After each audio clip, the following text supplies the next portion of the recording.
안녕하세요. 사연에 빠지다의 DJ 민영입니다. 옛말에 벽에도 귀가 있다라는 말이 있죠. 아무리 숨기려고 해도 결국에는 모든 것이 다 탄로난다는 이야기인데요. 오늘의 사연자님도 그런 비밀 때문에 힘든 일을 겪으셨다고 합니다. 오늘의 사연도 어떤 내용인지 함께 들어보겠습니다.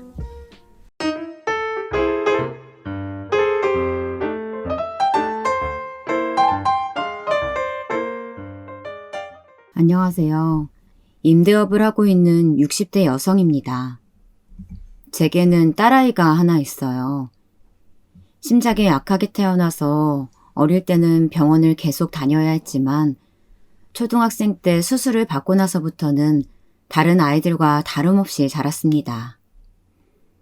그래서 그런지 아직도 저는 딸아이를 보면 그때 모습이 생각나서 딸아이를 어린애 취급하게 된답니다. 물론 그때마다 딸아이는 자신은 다 큰 성인인데 왜 그러냐고 정색을 하지만요. 하지만 저희 남편이 살아있었더라면 더 하지 않았을까 싶어요. 남편은 딸아이가 고등학생일 때 폐암으로 세상을 먼저 떠났습니다. 제가 임대업을 시작한 것도 이때부터였죠. 임대업은 친정의 가족 사업이나 마찬가지였거든요. 그래서 남편이 죽은 뒤로는 제가 맡아서 하게 되었죠. 남편은 지금 말로는 딸바보라고 할까요? 태어났을 때부터 다양한 이벤트에 딸아이를 웃게 만들던 사람이었죠. 딸아이가 울기라도 하는 날에는 본인이 더 슬퍼하면서도 혹시나 누가 우리 딸아이를 울린 것은 아닐까 아주 눈에 불을 켜고 범인 색출에 나섰답니다. 딸아이는 중학교 때부터 교사가 되는 것이 꿈이었어요. 아이들을 좋아해서 초등학교 교사가 되는 것을 희망했죠. 그러다 중학교 3학년 때부터는 수학이 재미있고 수학을 다른 사람에게 가르쳐주는 것이 좋다고 하더니 수학 교사로 목표를 바꿨더라고요. 솔직히 저는 반대했습니다. 선생님이란 직업이 쉬운 일은 아니잖아요. 그것도 교사, 즉 학교 선생님이면 아이들의 전반적인 생활에 신경을 써야 하는 그런 존재니까 딸아이가 상상하는 것과는 차이가 많이 날 것이기 때문이죠. 하지만 딸아이는 그 모든 것을 생각했다고 말하며 그래서 더욱 선생님이 되고 싶다고 하더라고요. 단박에 임용고시까지 패스한 딸아이는 다행스럽게도 근처 중학교에 자리가 나서 바로 출근할 수 있었습니다. 그렇게 임용고시 패스 이후 2년 정도 지났을까요? 딸아이의 고모가 선을 볼 생각이 없냐고 하더라고요. 옷가게를 하던 애들 고모는 남편의 이복 동생으로 이혼 이후 혼자서 살고 있었습니다. 남편의 외도로 이혼을 한 애들 고모는 제대로 위자료도 받지 못한 상태였죠. 그래서 한동안은 정말이지 사람이 이렇게까지 망가질 수 있나 싶을 정도로 술만 마시고 있었죠. 그 모습을 보다 못해 제가 옷가게 하나를 마련해 주었어요. 죽은 남편의 동생한테, 그것도 이복 동생한테까지 그렇게 해줄 필요가 있냐고 당연히 주변에서는 한마디씩 했죠. 하지만 남편은 살아있는 동안 다른 동생들보다도 이복 동생인 애들 고모를 더 많이 예뻐하고 챙겼었거든요. 그래서 그냥 넘어갈 수 없었어요. 그랬던 애들 고모가 그동안은 코빼기도 보이지 않더니 갑자기 선이라니 무슨 소리인가 싶었습니다. 이제 지연이도 결혼해야죠. 남자친구 없으면 이 사람 한번 만나보라고 해요. 동창 아들인데 인물도 훤하고 사업수단도 좋아서 가게도 여러 군데 있나 보더라고요. 저는 애들 고모에게서 사진을 한 장 받았습니다. 입가가 고집이 있어 보이더군요. 저는 딸아이에게 물어보겠다고 하고 말을 줄였습니다. 애들 고모가 가고 나서도 한참은 사진만 보고 있었어요. 딸아이에게 선자리가 들어오더니 벌써 그렇게 컸나 싶더라고요. 예전에 남자친구가 생겼다는 이야기를 듣는 것과는 또 다른 기분이 들었죠. 그날 저녁 딸아이에게 사진을 보여주며 만나보라고 했더니 길게 고민도 하지 않고 알겠다고 하더군요. 저는 거절해도 괜찮다고 했어요. 만나면 다 결혼하는 세상도 아니고 고모가 소개시켜주는 사람이라면서요. 고모 입장도 있는데 그냥 한번 보고 말죠. 그리고 또 누가 알아요? 괜찮은 사람일지? 저는 딸아이의 미소에 크게 웃고는 이런 것도 다 경험이 될 테니 알겠다고 했죠. 애들 고모가 소개시켜준 남자는 보쌈 체인점을 포함해 3개의 식당을 운영 중에 있던 사람이었어요. 고등학교를 졸업하고 바로 식당에 취직한 남자는 금방 부모님이 운영하던 가든을 팔고 보쌈 체인을 시작했다고 해요. 딸아이가 그 남자와 선을 보는데 제가 괜히 긴장이 되었죠. 그날 집에 돌아온 딸아이는 상당히 말을 아끼더군요. 첫 만남에 어떻게 사람을 알 수 있겠냐고 그냥 나쁘지 않다는 정도였죠. 그 뒤로도 두 사람은 몇 번 밥도 먹고 영화도 보면서 데이트를 하는 것 같았습니다. 그러던 어느 날 딸아이가 엄청 진지한 얼굴로 제게 물어봤어요. 엄마, 혹시 고모한테 철민 씨 무슨 일이 있는지 좀 알아봐 줄래요? 고모한테? 왜? 무슨 일 있대? 그저께까지만 해도 데이트 잘하고 들어왔더니만 갑자기 그게 무슨 말이야? 그러니까요. 절 집까지 데려다 주고 나서부터 아무런 소식이 없어요. 카톡도 안 보고 전화도 안 받고 그래서 집에 무슨 일이라도 생겼나 하고 걱정이 돼서요. 저는 애들 고모에게 딸아이가 궁금해하는 부분을 물었어요. 애들 고모는 엄청 당황하면서 집안일이라서 자신도 잘 모른다고 얼버무렸죠. 딸아이는 며칠을 그렇게 고민을 하는가 싶더니 그냥 자신이 마음에 들지 않았나 보다고 웃고 넘어가더라고요. 저는 좀 화가 났습니다. 아무리 그래도 그렇지 이렇게 연락을 뚝 끊어버리는 것은 예의가 아니라고 생각했거든요. 하지만 딸아이는 저와는 다르게 그냥 인연이 아니었다고 생각하겠다며 저더러도 그냥 잊어버리셨으면 좋겠다고 했답니다. 저는 정말 그 철민이라는 남자에 대해서 까맣게 잊고 있었어요. 평소보다 늦게 들어온 딸아이는 놀라운 이야기를 제게 해주었어요. 딸아이 말에 의하면 수업을 마치고 나오는데 교문 앞에서 그 남자가 기다리고 있더랍니다. 잠깐 이야기를 좀 하고 싶다고 말이죠. 물론 딸아이는 할 말이 없다고 딱 거절했다지만 남자가 마지막이어도 좋으니 제발 이야기를 좀 들어달라고 사정을 했다고 하더군요. 그래서 이유만이라도 들어보자는 마음으로 따라갔다가 그렇게 오는 길이라고 말했답니다. 겁도 없이 거길 어디라고 갔다 오기는 따라갔다 와. 너한테 무슨 해코지라도 하면 어쩌려고. 그런 일이 있으면 엄마한테 연락이라도 좀 하던가. 엄마도 참 모르는 사람도 아니고 변명이라고 해도 좋으니까 이야기를 들어달라고 하는데 딱 잘라 거절을 어떻게 해요. 제가 한두 살 어린아이도 아니고 무슨 걱정을 그렇게 해요. 그리고 봐요. 아무 일도 없이 돌아왔잖아요. 그걸 지금 말이라고 하니? 도대체 너는 왜 이렇게 조심성이 없어? 뉴스도 안 봐?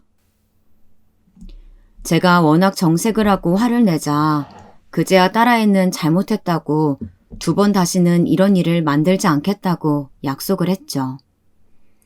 그리고는 남자와의 대화를 들려주었습니다. 남자가 갑자기 잠수를 타게 된 것은 아팠기 때문이라고 하더군요. 딸아이와는 여러모로 맞는 부분이 많아서 진지하게 만남을 이어가고 싶다고 생각하던 찰나 그걸 알게 됐다고 하면서 그래서 더 마음이 깊어지기 전에 정리를 하려고 했답니다. 모든 사실을 솔직하게 이야기해볼까 했지만 아프다는 사실이 오히려 동정을 살 것 같아서 차마 입이 떨어지지 않았다고 했죠. 그러다 보니 차일피일 이야기하는 것이 미뤄져 결국에는 잠수를 탄 것처럼 되었다고 말이죠. 이야기하는 딸아이의 모습을 보니 그 남자의 해명에 마음이 많이 풀린 것 같았어요. 저는 그래서 다시 나타난 이유는 뭐라고 하더냐고 물었죠. 딸아이는 잠시 머뭇거리더니 다시 기회를 달라고 말했다고 했어요. 만약 저였다라면 뒤도 돌아보지 않았겠지만 딸아이는 생각이 다른 듯 보였습니다. 기회를 달라고 했다는 이야기를 하면서 제 눈치를 살피는 것 같았죠. 그 모습을 보고는 이미 딸아이의 결정을 알 것 같았습니다. 기회를 다시 주는 것도 나쁘지 않겠다 싶어서요. 모른 척해도 상관은 없을 텐데 뭐 아팠다고 이렇게까지 찾아와서 사과할 정도인 걸 봐서는 그래도 나쁜 사람인 것 같지는 않아서요. 그 사람 말을 다 믿을 수 있겠어? 아무리 아팠다고는 하지만 카톡 하나 하는 것 정도는 충분했을 텐데 엄마는 솔직히 믿어야 하나 싶기도 해서. 딸아이는 제 말에 가만히 생각에 잠겼어요. 말이 그렇잖아요. 몸이 좋지 않아서 당분간 당신과 만날 수 없다고 카톡을 남겨도 남길 수 있잖아요.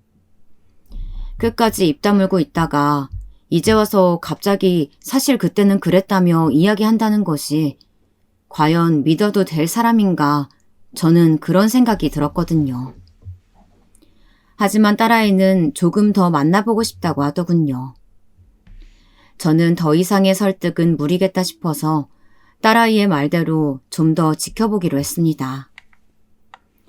딸아이에게 좋은 감정이 있다는 것은 사실이었는지 진지하게 만나보기로 한 이후 남자의 행동은 정말 많이 달라졌어요. 이전과는 다르게 딸아이에게 신경을 많이 쓰더라고요. 갑자기 잠수를 탔던 사람과 동일인이 맞는지 의심스러울 정도였죠. 하루는 딸아이가 감기 몸살이 심하게 걸렸던 적이 있었어요. 1년에 한두 번은 그렇게 심하게 앓아눕더라고요. 쉬는 날이라 다행이라고 하면서 응급실을 다녀와서는 하루 종일 약 먹고 잠만 잤죠. 월요일 출근하려고 일찍 일어난 딸아이는 그나마 움직일 수는 있어서 다행이라고 하더니 갑자기 폰을 보다 말고 허겁지겁 밖으로 나가더라고요. 저는 아침부터 무슨 일인가 싶었습니다. 그런데 들어오는 딸아이 손에 보자기가 있더라고요. 저는 밖에 나가더니 뭘 가지고 들어왔냐고 물었어요. 딸아이는 남자가 가져다 뒀다고 연락이 왔다며 제가 보는 앞에서 보자기를 풀더라고요. 안에는 큰 보온병에 죽이 가득 담겨 있었어요. 딱 먹기 좋을 만큼의 온도였죠. 그릇으로 옮겨보니 버섯과 각종 야채에 전복도 보였죠. 아무리 봐도 시판되는 죽이 아니었어요. 딸아이는 감동받은 얼굴을 하고는 엄청 맛있게 먹었습니다.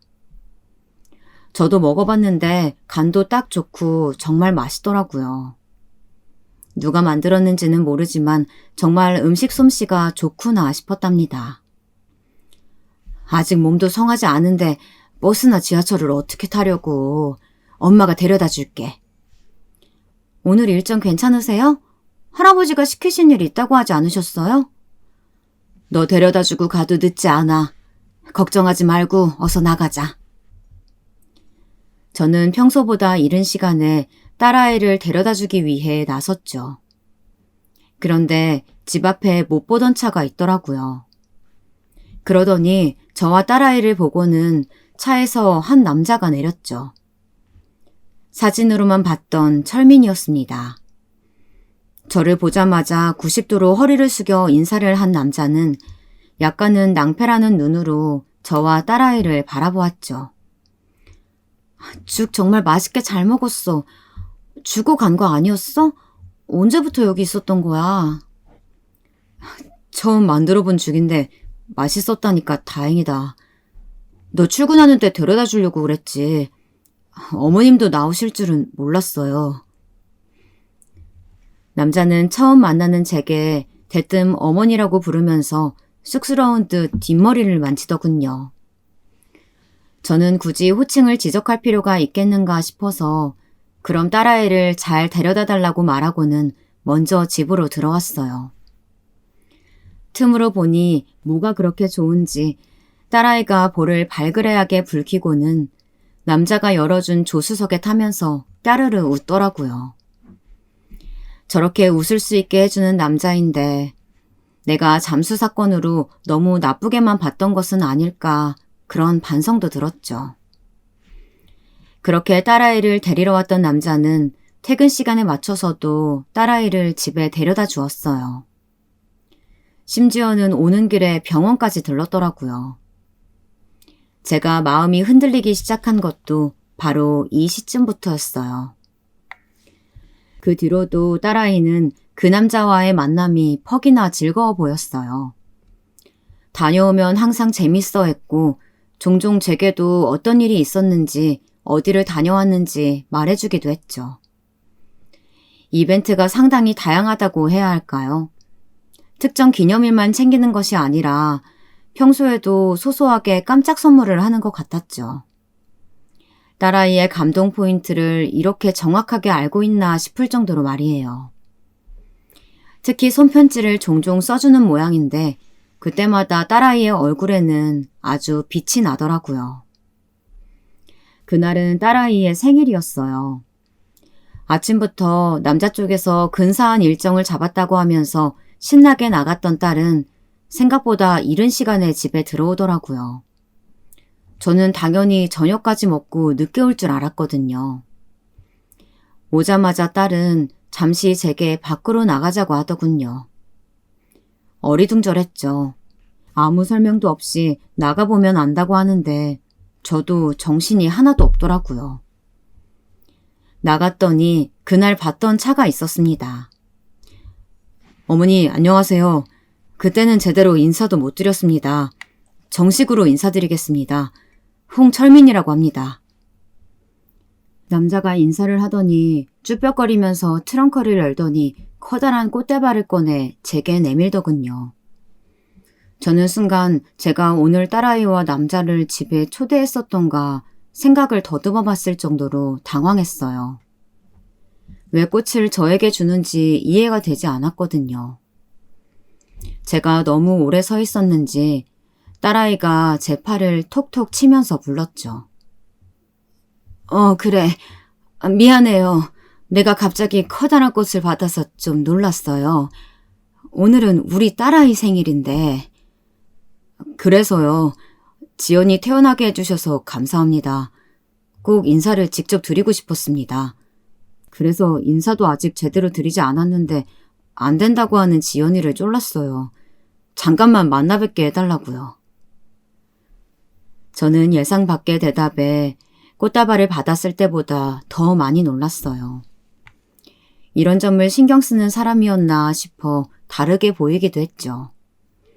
제가 고맙다고 하자 엄청 기뻐 보이는 얼굴로 그럼 다음에 식사 자리 만들어도 되겠냐고 물어보더라고요. 저는 기꺼이 초대하겠다고 했죠. 둘이 저녁 먹는 거 아니었어? 철민이가 이렇게 좋은 날 엄마랑 저녁 먹으면서 오붓하게 시간 보내라고 하더라고. 그래서 아침 일찍부터 움직였던 거래. 저는 또 한 번 의외의 행동에 남자를 놀란 눈으로 바라보았죠. 괜히 헛기침을 하던 남자는 다음번 초대를 기대하면서 기다리겠다고 하고는 먼저 가보겠다고 했습니다. 아주 잠깐 사이였지만 딸아이가 왜 남자를 마음에 들어 했는지 알겠더라고요. 집에 들어와서도 딸아이는 기분이 좋은지 콧노래까지 흥얼거릴 정도였죠. 저 역시도 마찬가지였지만요. 그날 이후 저는 약속한 대로 남자를 집에 초대했고 이야기를 나누면서 상당히 재미있는 사람이란 생각이 들었어요. 이야기를 엄청 재미있게 할 줄 알더라고요. 밥 먹으면서 가게에서 있었던 일이라고 하면서 들려주는데 너무 많이 웃어서 밥이 입으로 들어가는지 코로 들어가는지 모를 정도였답니다. 그 뒤로도 몇 번 함께 식사를 했는데 갈수록 남자가 마음에 들더라고요. 싹싹하기도 하지만 무엇보다도 딸아이를 잘 챙겨주는 것이 눈에 보여서 기분이 좋았죠. 그래서 프로포즈를 받았다는 소리를 듣고 저도 함께 기뻐할 수 있었답니다. 문제는 상견례를 하면서 벌어졌어요. 솔직히 그냥 봤을 때는 큰 문제가 아니라고 생각하실 수도 있겠네요. 하지만 저는 이때부터 뭔가 일이 이상하게 돌아간다고 생각이 들었어요. 뭔가 상대방이 큰 비밀을 숨기고 있다는 것도 있었지만 사람이 쎄한 기분이 든다고나 할까요? 가까이에서는 안 된다는 생각이 계속 들기 시작했죠. 상견례장은 깔끔하고 조용한 개인룸이 마련된 곳이었어요. 음식도 입에 맞았고 분위기도 좋았죠. 바깥 사도는 해외에 있다고 해서 같이 자리를 하지는 못했습니다. 예비 안사돈의 첫인상은 솔직히 좋다고는 말 못하겠더라고요. 도도함을 넘어서 뻣뻣하다고 해야 할까요? 여기 누가 예약한 거야? 급이 너무 낮잖아. 자리는 이게 뭐니? 갑갑하게. 음식은 또 왜 이래? 코스가 영 별로잖아. 좀 더 좋은 것 없었어? 없어 보이게 이런 데 자리를 만들다니. 네 생각이니? 아니면 세아가? 어느 쪽이든 센스가 없어서 정말 내가 다 부끄럽구나. 자기 딴에는 작은 소리로 예비 사위에게만 이야기한다고 하는 것 같았지만 제 귀에는 다 들릴 정도였어요. 시어머니가 이런 사람이라면 딸아이가 나중에 시집살이를 단단히 할 것 같다는 느낌을 받을 정도였죠. 후식이 나오고 예비 안사돈이 제게 묻더군요. 임대업을 하신다고 들었어요. 가지고 계신 건물이 꽤 있으신가 봐요? 건물은 주로 어느 동네에 있나요? 저는 이런 질문을 받아본 적이 없어서 속으로는 엄청 당황했지만 최대한 담담한 척하며 말을 아꼈습니다. 집안 사업이라 정확하게는 저도 다 알고 있지는 않네요. 아이들 결혼식 문제 말인데요. 사돈 아는 사람들 많을 것 같은데 큰 호텔에서 하는 거 어때요? 식도 1부, 2부 나눠서 성대하게 말이죠. 혹시 사돈께서 아시는 곳 있으시면 좀 알아봐 주시겠어요? 아무래도 저희보다는 발은 더 넓으시겠죠. 그리고 예단비는 얼마나 생각하시나요? 엄마, 무슨 이야기를 저랑 나중에 이야기해요. 둘이서 이야기가 된 사항은 아니었는지 예비사위가 화들짝 놀라며 말렸지만 예비 안사돈은 왜 이렇게 나오는지 전혀 이해하지 못하는 눈치였습니다. 저는 정신없이 훅훅 들어오는 예비 안사돈의 속도를 도저히 따라가지 못하겠더라고요. 하지만 그대로 어영보영 넘어가는 모습은 보이고 싶지 않았답니다. 아이들 이야기를 들어보지 않아서 뭐라고 답을 드려야 할지 모르겠군요. 결혼은 서로 다른 가족들의 결합이라고 하지만 요즘 아이들 생각은 어떨지 모르겠네요.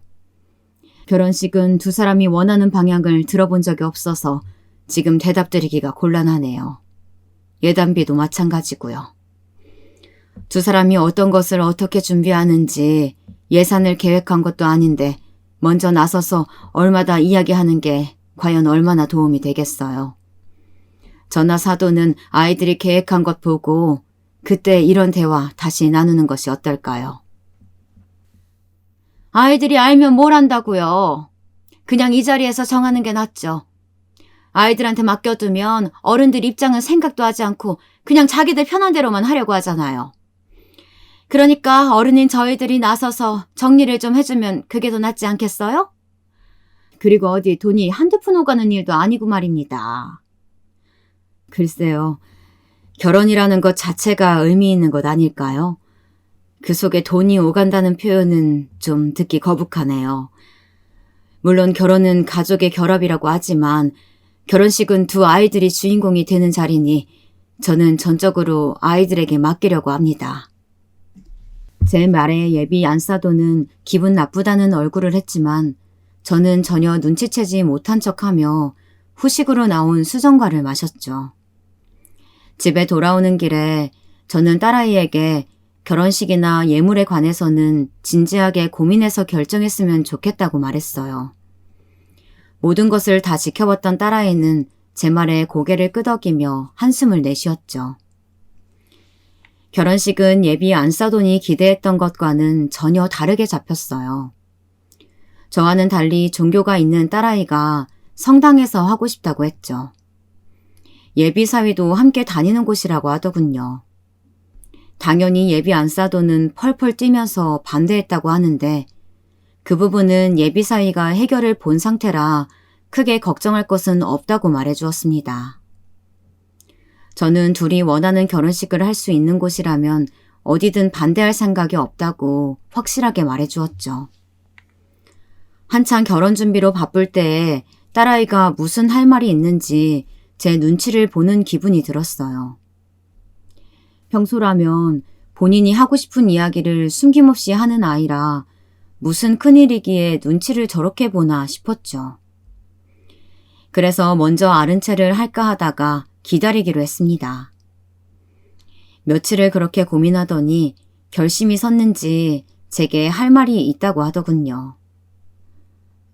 엄마, 철민이가 3달 정도 있으면 지금 가게 자리가 계약이 만료가 되나 봐. 근데 하나같이 지금 임대료로는 계약 연장은 불가하다고 해서 가게 이전을 해야 한다고 하네요. 이렇게 갑자기? 결혼식 준비로도 정신 없는데 어떻게 하니? 그러게 말이에요. 그래서 결혼식 준비하면서 가게 자리도 알아봐야 해서 몇 배는 더 정신없어 하네요. 그래서 말인데요. 제가 이런 부탁 드리면 안 되는 건 아는데 저는 말하기 주저하는 딸아이를 보면서 대충 감은 오더라고요. 가게 이전과 관련된 부탁이겠다 싶었죠. 가게 자리를 알아보는데 도움을 달라고 하거나 심하면 건물 중에 빈자리가 있는지 물어보겠다 싶었습니다. 그리고 제 예상과는 크게 다르지 않은 부탁을 하더군요. 혹시 우리가 좀 도와줄 수 있을까요? 철민이는 이쪽을 좀 알아보고 있다고 하더라고요. 딸아이는 벌써 예비 사위와 이야기를 한 모양인지 제게 몇 장의 사진을 보여주더군요. 예비 사위가 이전하려고 알아보는 자리라고 하는데 솔직히 좀 놀랐습니다. 하나같이 제가 가지고 있는 건물 주변이었거든요. 거기다 자리가 워낙 좋아서 임대료가 다른 곳들보다 월등히 센 곳이기도 하고요.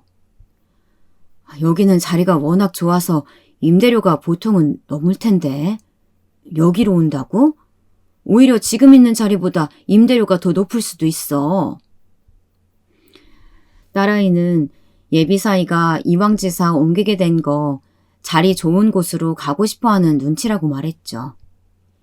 그러면서 제 건물에 자리가 있으면 좀 넣어주는 것은 어떻겠냐고 조심스럽게 말하더군요.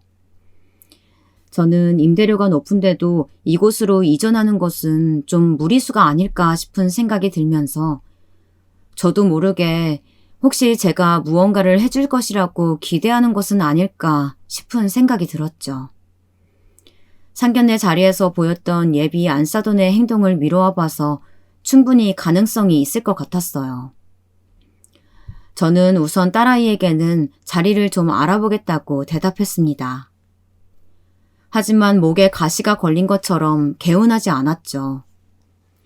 저는 제 일을 도와주시는 실장님께 전화를 넣어서 예비 사위가 운영 중인 가게들의 정보와 임대 계약에 대해 알아봐달라고 부탁했어요. 어린 시절부터 함께 자라온 동네 오빠라 제 이야기를 듣고는 무슨 일이 있냐고 갑자기 왜 알아보라고 하는 건지 물어봤죠. 저는 솔직히 말씀드렸어요. 그랬더니 자세하게 알아보려면 시간이 필요하다며 자신에게 맡겨달라고 했죠. 저는 실장님의 연락만을 기다리고 있었답니다. 그 와중에도 결혼 준비는 착실하게 이어가고 있었어요. 그날은 한복을 맞추러 가는 날이었죠. 아버지께서는 하나뿐인 외손녀 결혼인데 한복은 자기가 맞춰주겠다고 하시면서 유명 한복점을 예약해 주셨어요. 예비 안사돈과 예비 사위, 그리고 저와 딸아이까지 넷이서 한복점에서 만나기로 했죠. 그런데 어떻게 알고 왔는지 애들 고모가 왔더라고요.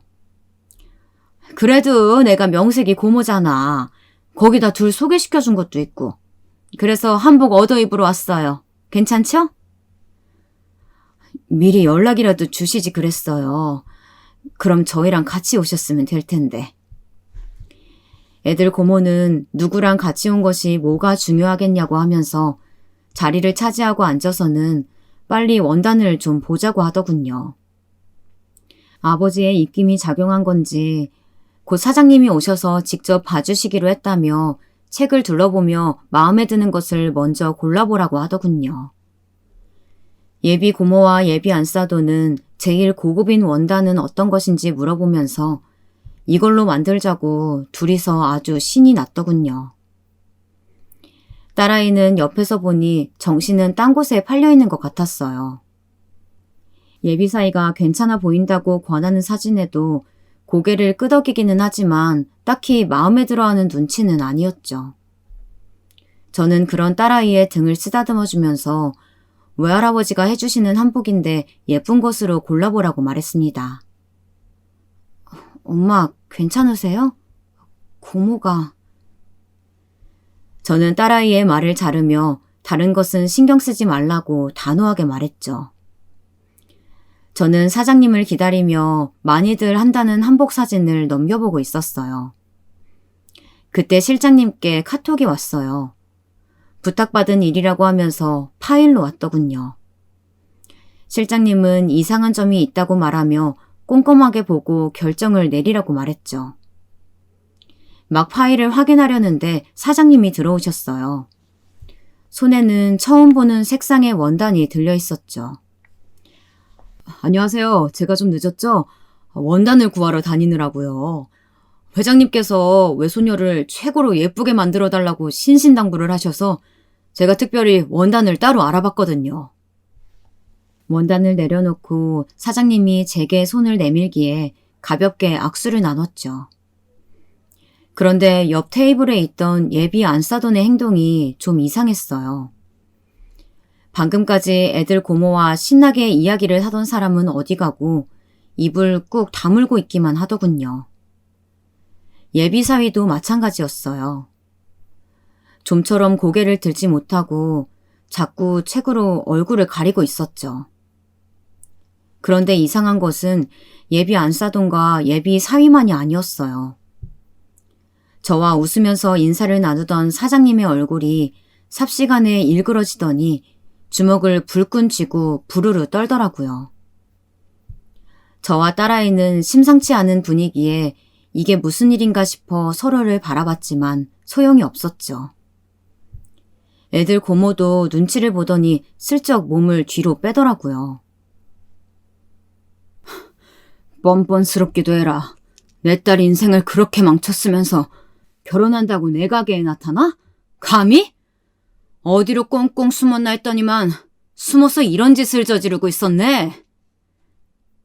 여긴 어떻게... 분명 부산에 있을 사람이? 내가 어디에 있는지 당신이 알 바 아니지. 혹시 이분들은 아니? 너희가 어떤 인간인지. 너희 모자의 추악한 모습을 어디까지 알고 계시느냔 말이야. 사장님 말에 화들짝 놀란 예비 안사돈은 나가서 이야기를 하자며 사장님의 팔을 잡으려 했어요. 하지만 화난 사장님은 그런 예비 안사돈을 피하고는 오히려 그녀를 밀어버리더군요. 예비 사위가 놀라며 자신의 어머니를 부축하려 움직이자 사장님은 그제야 그의 모습을 눈치챘는지 방금보다는 더 큰 목소리로 소리를 질렀어요. 너 이 새끼! 감히 내 딸 인생을 그렇게 시궁창으로 만들고는 감쪽같이 사라져? 인간도 아니야, 너 같은 새끼는! 사장님은 예비 사위의 뺨을 세게 내려쳤어요. 정말 엄청난 소리가 방에 울렸죠. 그리고는 제 쪽으로 몸을 돌려서 결혼은 절대로 안 된다고 하더군요. 이 인간들 인간도 아니에요. 절대 이 결혼 시키면 안 됩니다. 이 새끼 고등학교 때 같은 반 여학생 임신시켜서 자식 낳은 건 알고 계셨어요? 아마 이 집 조카로 되어 있을 거예요. 임신한 여자애가 아이만 두고 사라져서 결국 이 집에서 키우게 됐다는데 자기 아들 인생 망친다고 조카로 호적에 올렸거든요. 이런 얘기 당연히 모르셨죠? 저는 정말이지 너무나도 충격적인 이야기에 머릿속이 잠시 멍해졌어요. 딸아이도 처음 듣는지 손을 떨고 있더라고요. 저는 너무 놀라 할 말이 없었지만 우선은 딸아이의 손을 꼭 잡고는 심호흡을 했어요. 예비 안 싸더니 갑자기 벌떡 몸을 일으키더니 사장님 입을 막으며 외쳤죠. 그건 제가 한 일이에요. 철민이는 자식으로 입적시키겠다고 했는데 제가 크고 말렸어요.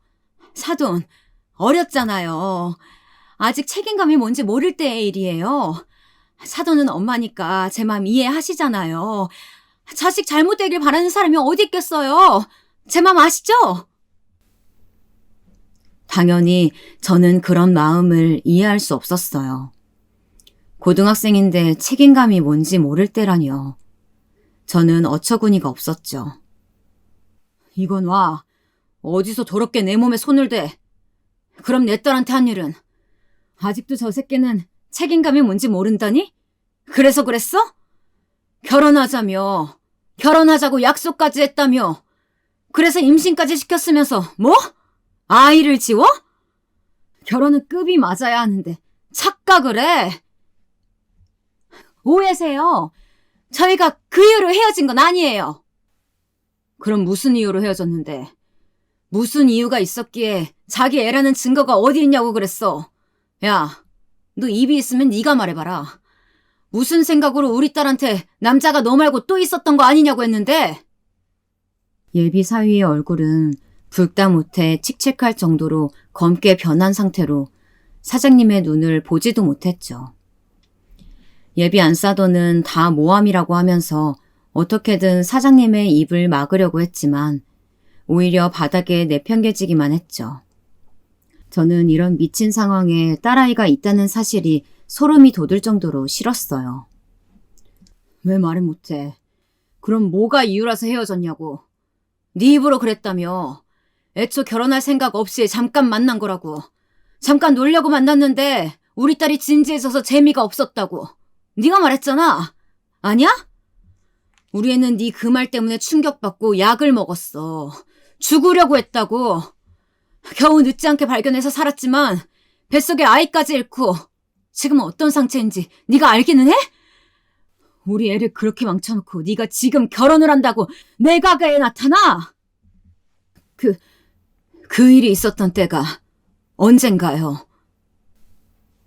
저는 떨리는 목소리로 사장님께 물었죠. 손에 자꾸 땀이 차더군요. 딸아이는 너무 놀란 나머지 앉아있는 것도 힘들어 보였어요.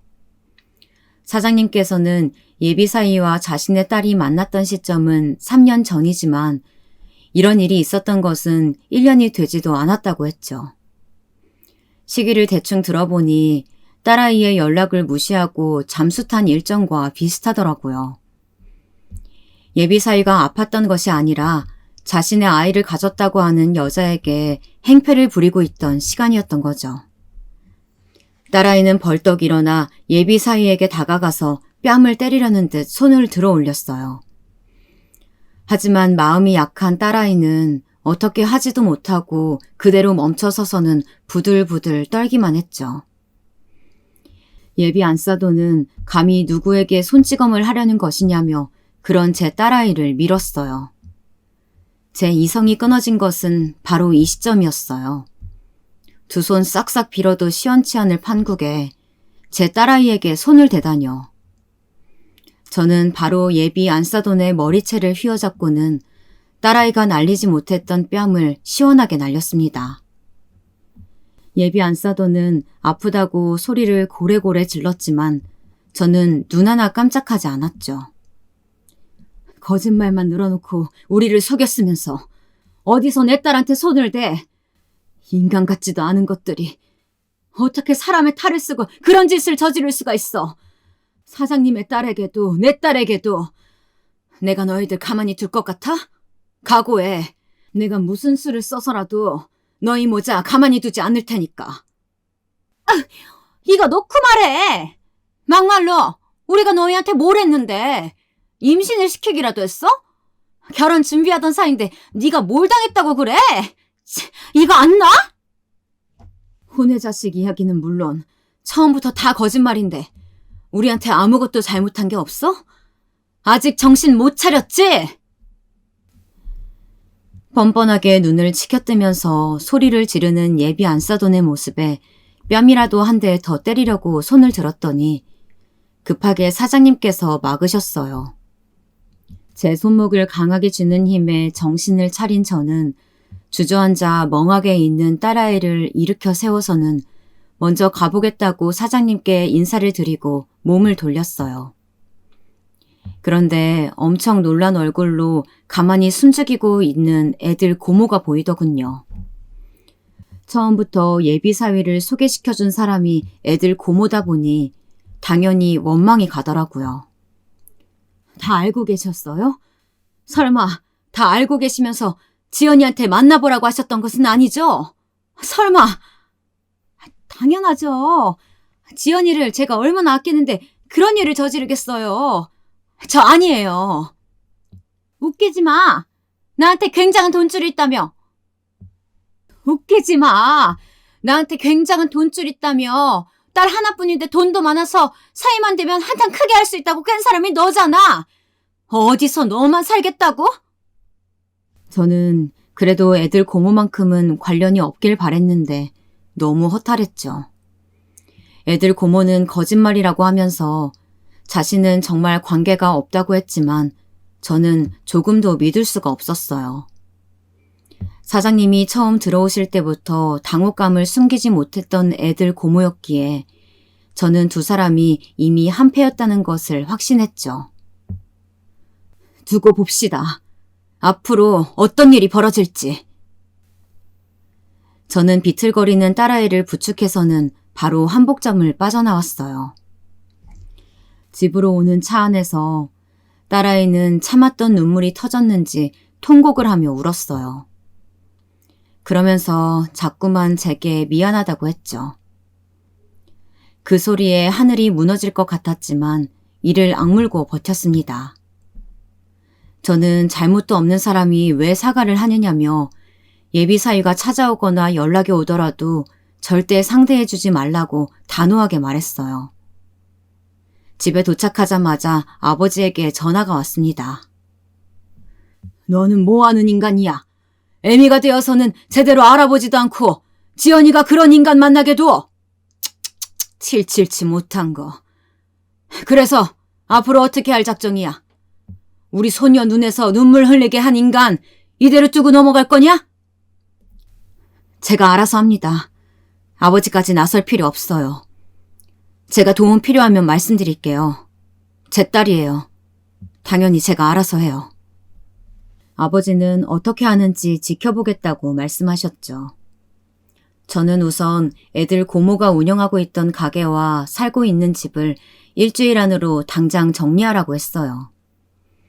그리고 그동안의 월세부터 시작해서 애들 고모가 가져간 돈까지 싹 정리해서 가져오라고 했죠. 저는 한 푼도 빠짐없이 다 받아낼 생각이었거든요. 그 순간 갑자기 한복집에서 미처 확인하지 못한 파일이 생각났어요. 급히 열어서 확인해보니 실장님 말씀처럼 문제가 한두 가지가 아니더라고요. 계약 기간이 얼마 남아있지 않다는 것을 제외하고는 모든 것이 거짓말이었어요. 우선 가지고 있다는 세 군데의 매장은 실적이 저조해서 가맹점 유지도 힘든 실정이었어요. 임대료가 언제부터 밀린 것인지 보증금을 계속 까먹고 있었고요. 그러면서 건물주에게는 장모될 사람이 임대업을 크게 해서 자기는 그쪽으로 옮긴다며 이런 구질구질한 것이 아니라 도시 한가운데에 식당을 오픈한다고 큰 소리치고 다녔다는 기록도 있었죠. 누가 해주겠다고 한 것도 아닌데 이미 혼자서 김칫국을 한가득 들이키고 있었던 것이죠. 저는 실장님께 바로 연락을 넣었어요. 실장님, 자료 감사해요. 일을 좀 빠르게 정리하고 싶은데 저 대신 좀 움직여 주시겠어요? 건물 사들일 준비는 해뒀어. 시세보다 좀 더 쳐주겠다고 하니까 바로 팔겠다고 하더군. 실장님은 제가 이야기하기도 전에 이미 준비를 마친 상태였어요. 저는 한 가지 더 이야기를 했죠. 당장이라도 길바닥에 나앉게 하고 싶으니까 그놈이 살고 있는 집도 정리 부탁드리고요. 실장님은 알아서 정리하겠다고 했죠. 전화로 모든 일을 처리하고 나니 그제야 허탈한 기분이 들면서 온몸에 힘이 들어가지 않았어요. 방에 들어가서 보니 딸아이는 울다 지쳐 잠들었더라고요. 저는 그 곁에 누워 딸아이를 꼭 안아주었습니다. 그제야 눈물이 나더군요. 저는 울음을 참으면서 제발 더 이상은 딸아이가 아프지 않게 해달라고 했어요. 딸아이는 다음 날 학교에 가서 연가를 내고 돌아왔어요. 다행히 방학 중이라 크게 무리는 없었죠. 저는 딸아이에게 잠시만 한국을 떠나 영국에 살고 있는 작은 오빠네 집으로 가 있으라고 했어요. 큰 오빠는 아버지와 사업을 하는 중이었지만 작은 오빠는 영국에서 아이들을 가르치고 있었거든요. 예전부터 작은 오빠가 딸아이를 보고 싶어 했기에 권했죠. 딸아이는 저만 두고 가는 것에 대해 망설이고 있었지만 저는 하루라도 빨리 딸아이를 보내고 싶었어요. 분명 한동안은 주변이 시끄러울 텐데 굳이 그런 모습까지 딸아이가 보게 만들고 싶지는 않았죠. 아니나 다를까 딸아이가 출발한 지 하루도 채 지나지 않아 애들 고모가 집으로 찾아왔어요. 잔뜩 화가 난 얼굴이었죠. 어떻게 저한테 이럴 수가 있어요?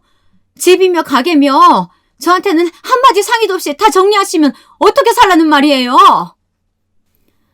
그동안은 그이 생각해서 제가 참았죠. 그이가 워낙 애틋하게 여긴 동생이니까. 그런데 지연이한테 어떻게 하셨어요? 애들 고모라는 사람이 쓰레기 축에도 들지 못하는 인간을 소개시켜 주셨는데 제가 이 정도도 못할 것 같았어요? 그거 오해라니까요. 전 정말 아니에요. 그년이 자기가 불리해지니까 저까지 몰고 가려는 모양인데 저는 아니에요. 제가 어떻게 조카한테 그렇게 해요. 오빠가 얼마나 저한테 잘해주셨는데. 그러니까 제 말이요.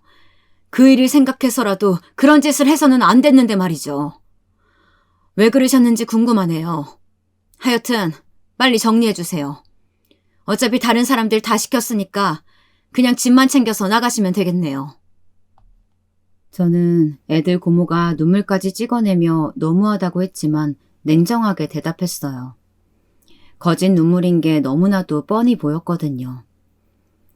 제가 자신이 생각한 대로 움직이지 않자 애들 고모는 버럭 소리를 지르면서 짜증을 내기 시작했어요. 당신 나랑 다를 거 하나도 없잖아. 자기는 고작 부모 잘 만나서 떵떵거리고 사는 주제에 고작 몇 푼 되지도 않는 돈으로 생색이나 내고 지연이도 제 엄마 똑 닮아서 재수없고 고고한 척 얼마나 징그러운 줄 알아? 왜 그랬냐고? 그 꼴이 얼마나 보기 싫어서 그랬다. 왜? 몇 푼도 되지 않는 돈?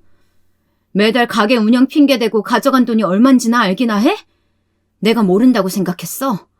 그렇게 가져간 돈으로 놀러나 다니고 그거 다 횡령이야. 알아? 저는 애들 고모가 가져간 돈의 내역서를 그녀의 얼굴에 던지고는 법적으로 처리하자고 말했어요. 소송하자고 말이죠. 소송이란 단어에 정신이 번쩍 들었는지 애들 고모가 갑자기 제 다리에 매달려서는 한 번만 봐달라고 빌더군요.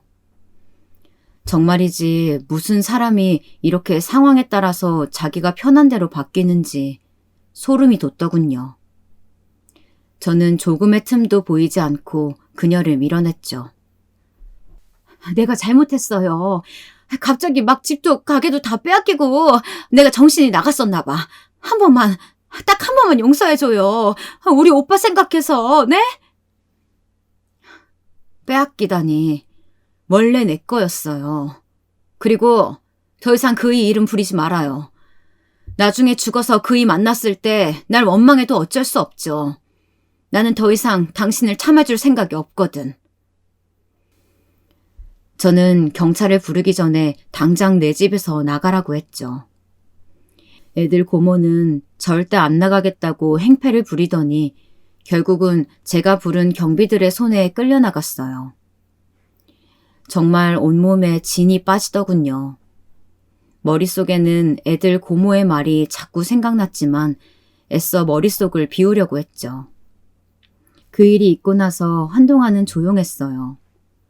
12번은 찾아와도 더 찾아와야 할 사람이 반응이 없다는 것이 이상했죠.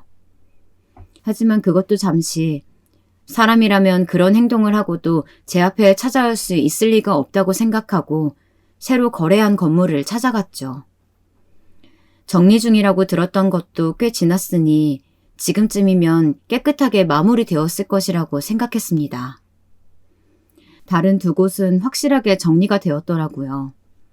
자리가 나쁜 편이 아니라서 그런지 임대를 내놓기 무섭게 들어오겠다는 사람이 있더라고요. 나간 김에 그 부분도 정리를 하고 가장 큰 건물로 향했죠.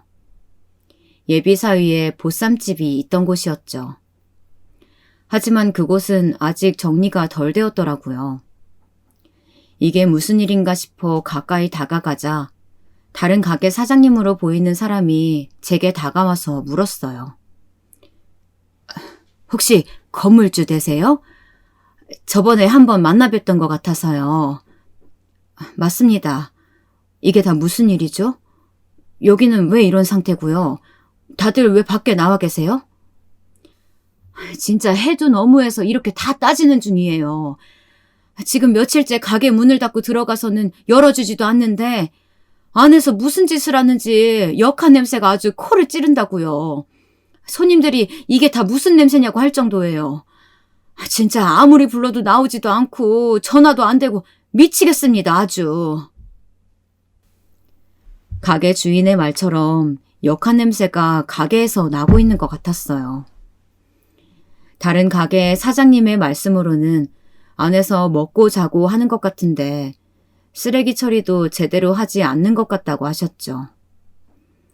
저는 이 상황이 믿기지가 않았어요. 안에 들어있는 사람이 누구인지 아느냐고 물었더니 다른 가게 사장님께서 알려주셨죠. 원래 여기 보쌈집 남자 사장이랑 친구들 같던데 이게 무슨 일인지 모르겠어요. 저는 우선 경찰을 불러 사정을 이야기했습니다. 그리고 계약기간 만료로 모든 것이 정리가 된 상태라는 것도 보여드렸죠. 무엇보다도 안에 사람이 있는지도 의문이라고 했죠. 경찰은 몇 번이나 소리를 지르며 문을 열라고 이야기를 했어요. 경찰이라는 것이 통했는지 결국 문이 열리더군요. 안에는 온갖 쓰레기 봉지가 굴러다니고 있었어요. 밖으로 나온 사람은 다름 아닌 예비 사위였습니다. 코가 썩을 것 같은 악취에 그 자리에 모인 사람들이 다 고개를 돌리며 힘들어했어요. 예비 사위는 주위를 두리번거리다가 저를 발견했는지 저를 보자마자 달려들려고 했죠. 당신 탓이야! 경찰들이 급하게 달려드는 예비 사위를 막아 진정시키려고 했어요. 예비 사위는 소리를 고래고래 지르며 모든 것이 다 제 탓이라고 외쳤죠. 제게 달려드는 모습에 너무 놀라서 움직이지도 못하고 숨만 몰아쉬자 경찰은 구급차를 부르더라고요. 저는 괜찮다고 했지만 제대로 서 있지도 못하고 자꾸만 휘청거렸어요. 주변에서 보고 있던 어떤 여성분이 제게 생수를 하나 건네주었어요. 저는 겨우 물을 마시면서 놀란 마음을 다스렸죠. 뭐가 내 탓이라는 거야? 내가 너한테 뭘 어떻게 했는데? 내가 너더러 자기 자식 가진 여자 버리라고 하기랬어? 아니면 고등학교 때 사고 쳐서 나온 자식 숨겨두고 거짓말하라고 시켰어. 이건 다 네 놈이 우리 딸한테 저지른 일이잖아. 내 재산을 넘보고 우리 딸이 가진 것들이 탐이 나서. 아니야? 네가 잘못 인생을 살았으면서 누구한테 원망이야? 원망을 하면 해도 내가 하고 한복집 사장님이 해야지. 예비사회에게 퍼붓고 나니 숨이 가빠지면서 하늘이 노랗게 변하는 것 같았어요. 저는 억지로 정신을 차리려고 했지만 점점 머리가 어지럽기만 했죠. 물을 건네주던 여성분이 괜찮겠냐고 하면서 저를 부축했어요. 아득해지는 정신이었지만 상황만큼은 확실하게 들렸죠. 주변에서 듣고 있던 사람들이 예비사위에게 손가락질을 하며 수군거리더군요. 그 중에는 꽤 큰 소리도 있었어요. 어떻게 인간이 그럴 수 있냐고 욕하는 사람들도 있었죠. 그런 분위기가 점점 심해지자 방금까지 욕을 퍼부어가며 저를 원망하던 예비사위는 지레 겁을 먹었는지 아무 말도 하지 못했어요. 저는 다행히도 때마침 도착한 구급차에서 임시 치료를 받고 정신을 차릴 수 있었습니다. 나중에 병원을 다시 찾아 처방을 받기로 했죠. 경찰관께서는 법적인 조치는 아무래도 변호사와 상의하시는 것이 나을 것 같다고 말씀해 주셨어요. 저는 바로 실장님께 이 사실을 전달했죠. 이후의 일들은 생각보다 간단했어요. 법원의 명령을 바탕으로 예비사위를 완벽하게 가게에서 쫓아낼 수 있었어요. 가게 안은 정말이지 얼마나 여기서 생활을 한 것인지 엉망이 되어 있었죠. 내부를 정리하는 것만 하더라도 며칠은 걸릴 정도였어요. 한복집 사장님은 예비사위와 그 가족을 대상으로 위자료 소송을 시작하셨다고 들었어요. 저는 모든 사실을 말씀해 주신 사장님께 고마움을 표시하고 싶었지만 끝까지 사양하시더라고요. 제가 한 행동으로 예비사위와 그 가족들이 길바닥에 나앉게 생겼다는 사실만으로도 자기에게는 충분하다고 말이죠. 저는 소송이 원활하게 진행되길 바라는 마음으로 좋은 변호사도 소개시켜 드렸어요. 딸아이가 다시 한국으로 돌아왔을 때는 법적으로 모든 것이 정리된 후였어요. 더 이상 그 집 식구들은 물론 애들 고모하고도 엮인 일이 없었죠. 딸아이는 갈 때보다 훨씬 개운한 얼굴이었어요. 외삼촌 덕분에 영국과 한국의 교육관 차이나 분위기를 충분히 볼 수 있었다고 말하면서 눈을 빛내는데 마음 정리에 도움이 된 것 같아서 안도감이 들었죠. 딸아이는 돌아오고 나서도 예비사위에 대해 전혀 물어보지 않았어요. 분명 궁금한 것이 있을 텐데도 말이죠. 저 역시 딸아이가 물어보기 전까지는 한마디도 하지 않았어요. 얼마 뒤 딸아이와 와인을 마시는데 지나가는 말로 툭 묻더군요. 앞으로 내가 그 사람을 다시 만나는 일이 있을까요? 저는 단호하게 우연하게 마주치더라도 모르는 사람처럼 지나가면 된다고 말했죠. 우리에게 예비사위와 그 가족들은 그런 존재라고 말이죠. 딸아이는 알겠다고 고개를 끄덕이고는 두 번 다시 제게 묻지 않았어요. 그 일이 있었던 것도 꽤 많은 시간이 흘렀네요. 생각해보면 언제 시간이 이렇게 빨리 흘러갔나 싶을 정도예요. 사실 저희 딸은 다음 주에 결혼을 한답니다. 같은 학교에 다니는 선생님과 말이죠. 드디어 웨딩드레스를 입은 딸아이의 모습을 볼 수 있다고 생각하니 잠이 오지 않아서 딸아이의 방을 기웃거리게 됩니다. 딸아이는 메리지 블루를 왜 엄마가 겪고 있느냐고 핀잔이지만 어쩔 수 없죠. 과거 그 일이 있고 나서부터 줄곧 남자를 경계하던 딸아이라서 결혼을 한다고 하니 기분이 더 복잡하더군요. 결혼하신 분들은 다 공감하시겠지만 결혼 생활의 모든 순간들이 행복하고 즐거울 수는 없잖아요. 그래도 나쁜 기억들보다는 좋은 추억이 더 많이 쌓일 수 있다면 충분히 행복한 결혼 생활을 할 수 있지 않을까 싶네요. 저와 제 딸아이의 이야기 들어주신 여러분의 가정에도 좋은 일만 더 많이 생기시길 바랍니다. 감사합니다.